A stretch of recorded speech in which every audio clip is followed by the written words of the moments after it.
নমস্কার বন্ধুরা, ডিফেন্স তর্ক ইউটিউব চ্যানেলে আমি ঈশানু আপনাদের সবাইকে স্বাগত জানাই। এটা কোনো কাউন্টার ভিডিও না, এটা একটা জ্ঞানমূলক ভিডিও। ভিডিওটা দেখলে আপনারা হয়তো এটাও মনে করতে পারেন যে এটা কাউন্টার ভিডিও, অ্যাকচুয়ালি এটা জ্ঞানমূলক ভিডিও।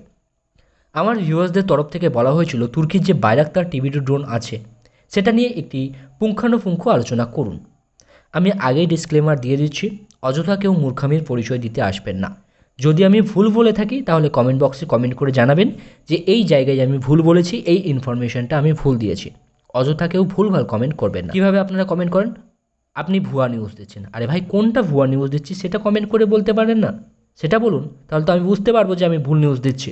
যখন আমাদের ভারতীয় বন্ধুরা বাংলাদেশের কোনো ইউটিউব চ্যানেলে গিয়ে কমেন্ট করে তখন ভালো করে লক্ষ্য করবেন তারা কী কমেন্ট করে। তারা কিন্তু কমেন্ট করে যে আপনি এই জায়গায় ভুল বলছেন, বা এই জায়গাটায় এরম হবে, বা এটা আপনি ভুল বলেছেন। আপনারাও সেটা করুন যে এই জায়গায় আমি ভুল বলছি, তাহলে কিন্তু ব্যাপারটা মানানসই হয়। কিন্তু আপনারা সেটা করেন না, আপনারা আসেন গালি দিতে আসেন। নয়তো আপনারা কি করেন, এটা ভুল, এটা সেই, এটা ওই। আরে ভাই, ভুল কোনটা সেটা বলুন, আমি মেনে নেবো। যদি আমি ভুল করে থাকি প্রমাণ দেবেন অবশ্যই, ঠিক আছে? আমি যখন ভিডিও বানাবো আমি অবশ্যই তার প্রমাণ দিয়ে ভিডিও বানাবো। তো যাই হোক, আমি বাংলাতে ভিডিও বানাই। তো বাংলাতে আশা করি বাইরাক্তার টিবি2 ড্রোন নিয়ে ডিটেলসে কোনো ভিডিও নেই। তো আসুন, দেরি কেন, শুরু করা যাক। এই ভিডিওতে দেওয়া সমস্ত তথ্য ইন্টারনেটে মজুদ আছে, যদি কারো ডাউট থাকে চেক করে নিতে পারেন। বাইরাক্তার টিবি2 এটি একটি মিডিয়াম অ্যাল্টিটিউডের long endurance unmanned combat aerial vehicles. এটা বলার কিছু নেই, সবাই জানে। বাইরাক্তার ড্রোন শুরুটা ঠিক এভাবে হয়। বাইরাক্তার কোম্পানি প্রথমে ইউএভি তৈরি করে। ইউসিএভি না, ইউএভি আর ইউসিএভির মধ্যে আশা করি আপনারা সবাই পার্থক্যটা জানেন। ইউএভি হিসাবে তৈরি কাজ শুরু হয়। তুর্কি চেয়েছিল তারা আমেরিকা থেকে আর্ম ড্রোন ক্রয় করবে, কিন্তু আমেরিকা তুর্কিকে আর্ম ড্রোন দেয়নি। তুর্কি ঠিক করলো তারা নিজেরাই তৈরি করবে আর্ম ড্রোন। বাইরাক্তার কোম্পানি যে টিবি2 ড্রোনের প্রোটোটাইপ তৈরি করেছিল বা তৈরি করছিল সেটাকেই কিন্তু মডিফাই করা শুরু করে দেয় এবং আর্ম ড্রোনে রূপান্তরিত করে রকেট সায়েন্স কোম্পানির সাথে সংযুক্তভাবে। বাইরাক্তার টিবি2 ড্রোন ফার্স্ট ফায়ার করে 2014 সালের আগস্ট মাসে এবং মিসাইল টেস্ট ফায়ার করা হয় 2015 সালের 18 ডিসেম্বর। স্পেসিফিকেশান একটু দেখে নিই। এর লেন্থ 6.5 মিটার, উইং স্প্যান 12 মিটার, maximum take off weight 700 KG, payload বহন করার ক্ষমতা 150 কেজি। পাওয়ার দেয় একটি 100 হর্স পাওয়ারের রোটাক্স 912 আইএস ইঞ্জিন। ম্যাক্সিমাম স্পিড 120 নটস বা 220 কিলোমিটার প্রতি ঘন্টা। এর ক্রুজ স্পিড 130 কিলোমিটার প্রতি ঘন্টা। রেঞ্জ বলা হয়েছে 4000 কিলোমিটার, উইকিপিডিয়াতে এটাই আছে। যদি বলেন কমিউনিকেশান রেঞ্জ মানে লাইন অফ সাইট, যদি জিপিএস ব্যবহার না করে তখন কিন্তু রেঞ্জ 300 কিলোমিটার। 4000 কিলোমিটারটা কিন্তু তোমার স্যাটেলাইট বা জিপিএস কানেকশানের মাধ্যমে। সার্ভিস সিলিং 25,000 ফিট বা 7,600 মিটার। অপারেশনাল অ্যাল্টিটিউড 18,000 ফিট বা বলতে পারেন 5,500 মিটার। এন্ডুরেন্স 27 ঘন্টা। 4টি এতে হার্ড পয়েন্ট আছে, যাতে তোমার laser guide, smart bomb, anti tank missile এইসব কিন্তু ক্যারি করতে পারে। সব কিন্তু একসঙ্গে ক্যারি করে না। অনেকে ভাবতে পারেন সব হয়তো একসঙ্গে ক্যারি করছে, না, সব একসঙ্গে ক্যারি না। যখন যেমন অপারেশনে যাবে সেই অনুযায়ী কিন্তু ক্যারি করে। এবার আসি অ্যাভিনুক্সের কথায়, যেটা যে কোনো ফ্লাইং অবজেক্টের একটি মেন পার্ট বলতে পারেন। অ্যাসেলসান কোম্পানি তৈরি CATS EO IR imaging and targeting sensor এতে লাগানো হয়েছে, অথবা Wescam MX50D EO IR LD imaging and targeting sensor সেটা কিন্তু ব্যবহার করা হয়।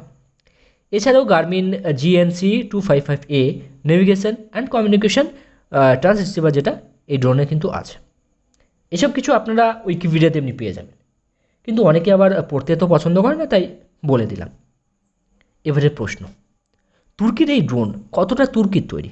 মানে এত যে এর নাম ডাক, তার পিছনে তুর্কির হাত কতটা, আর বাইরের দেশের হাতই বা কতটা?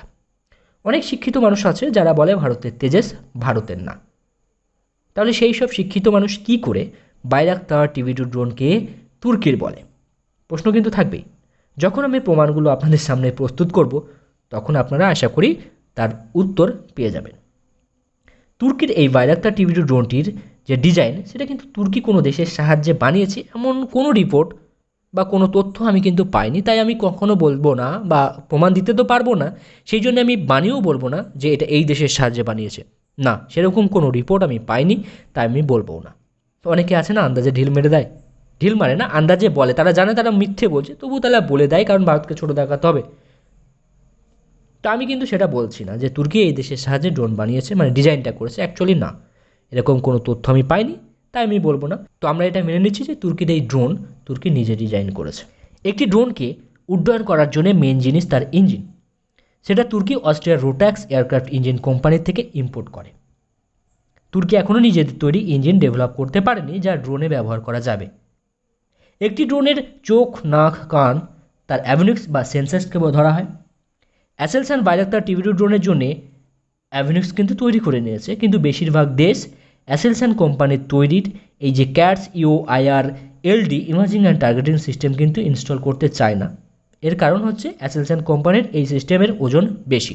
2020 পর্যন্ত যত টিভি2 ড্রোন তৈরি হয়েছে বা বিক্রি হয়েছে সবগুলোতে ওয়েস ক্যামের সিস্টেম লাগানো হয়েছে।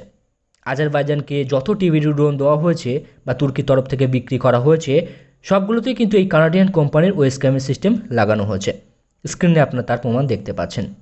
এছাড়াও দেখুন বেশিরভাগ ক্রেতা দেশ, যাদের মধ্যে ইউক্রেন, পোল্যান্ড, মরক্কো, কুয়েত, অ্যাসেলসানের ক্যাটস ইলেকট্রো অপটিক্যাল যে তোমার সিস্টেমটা, এটা কিন্তু তারা চায় না, পরিবর্তে তারা ওয়েসক্যাম MX50D চেয়েছে। এর কারণ দেখুন, এই যে ওয়েসক্যাম MX15D ওজন হচ্ছে কিন্তু 45 কেজি, সেখানে অ্যাসেলসানের যে ক্যাট সিস্টেম এর ওজন কিন্তু 61 কেজি। ওজনে পার্থক্য হলে ইউসিএভির পারফরমেন্স কিন্তু এফেক্ট ফেলবেই। একটা হালকা ড্রোনের, একটা হালকা ইউসিএভির 15 থেকে 16 কেজি ওয়েটের তারতম্য কিন্তু অনেকটা এফেক্ট ফেলবে, যেখানে মাত্র 150 কেজি পেলোড বহন করতে পারে এই ড্রোন, সেখানে 15 থেকে 16 কেজি ওয়েটের তারতম্য অনেকটাই কিন্তু হেরফের।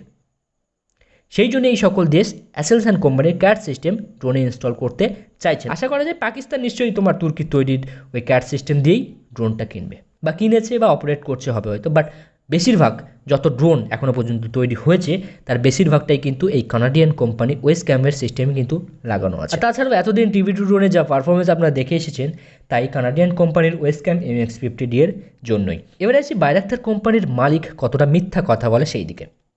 নিশ্চয়ই আপনাদের মনে আছে বাইরাক্তার কোম্পানির সিইও বা মালিক এরদোগানের জামাই কি বলেছিলেন কিছুদিন আগে, যে তারা ভারতকে ড্রোন বিক্রি করবে না। সেই নিয়ে আমাদের প্রতিবেশী দেশ কতটা লাফালাফি করেছে এটাও নিশ্চয়ই আপনারা আশা করি জানেন। কিন্তু ভারত কোনোদিনও তুর্কির ড্রোন কিনবে বলেইনি। তেমনই কিন্তু কিছুদিন আগে তুর্কি এই বাইরাক্তার ড্রোন কোম্পানির যে সিইও তিনি আবার বলেছেন আমরা রাশিয়াকে ড্রোন বিক্রি করব না। যেভাবে ভারতের বিপক্ষে বলেছিল ঠিক সেইভাবেই। আরে ভাই, রাশিয়া কি চেয়েছে তোদের কাছ থেকে ড্রোন? নিশ্চয়ই না। এবারে আসুন আরও একটি মিথ্যা কথাতে। ড্রোনে যে বোম র্যাক, মিসাইল লঞ্চার ব্যবহার করা হয় সেটা ইউকের কোম্পানির তৈরি, কিন্তু বাইরাক্তার কোম্পানির মালিক পুরোপুরি এটা অস্বীকার করে নেয়। স্ক্রিনে আপনারা দেখতে পাচ্ছেন, বলে আমরা এটা ইউকের থেকে ক্রয় করিনি, আরও বলে আমরা এর থেকেও advance cost effective bomb rack manufacture করি। যখন কোনো পাগল এরকম কথা বলে তখন তো প্রমাণ দিতেই হয়। তো এইসব শুনে ইউকের যে ডিপার্টমেন্ট অফ ইন্টারন্যাশনাল ট্রেড আছে না, যে অর্গানাইজেশন, তারা 19 আগস্ট 2020-তে 6 বছরের এক্সপোর্ট হিস্ট্রি ডিসক্লোজ করে। শুধু বোম ব্রেক না, মিসাইল যে লঞ্চার সেটাও কিন্তু তারা বিক্রি করেছে এবং এর টেকনোলজি রকেটসান কোম্পানিকে তারা দিয়েছে। তাহলে ব্যাপারটা ক্লিয়ার তো? তুর্কির মানুষ কেমন গাঁজা খেয়ে তথ্য, আর সেই তথ্য নিয়ে আমাদের প্রতিবেশী দেশ কেমন লাফায়। তাহলে কনক্লুশন কী বেরোচ্ছে? তুর্কির এই বাইরাক্তার টিভি2 ড্রোন এতদিন যা ভেলকি দেখিয়ে এসেছে তা সব বাইরের দেশের সহায়তায়, তবু এটি তুর্কির তৈরি। কিন্তু ভারতের তেজস প্রচণ্ড ভারতের তৈরি না, ভারতের তৈরি বলাও যাবে না। আরেকটি অতিরিক্ত তথ্য আপনাদের দিয়ে দিই, পৃথিবীর সব থেকে শুট ডাউন হওয়া আর্ম ড্রোন কিন্তু তুর্কির এই বাইরাক্তার টিভি2 ড্রোন।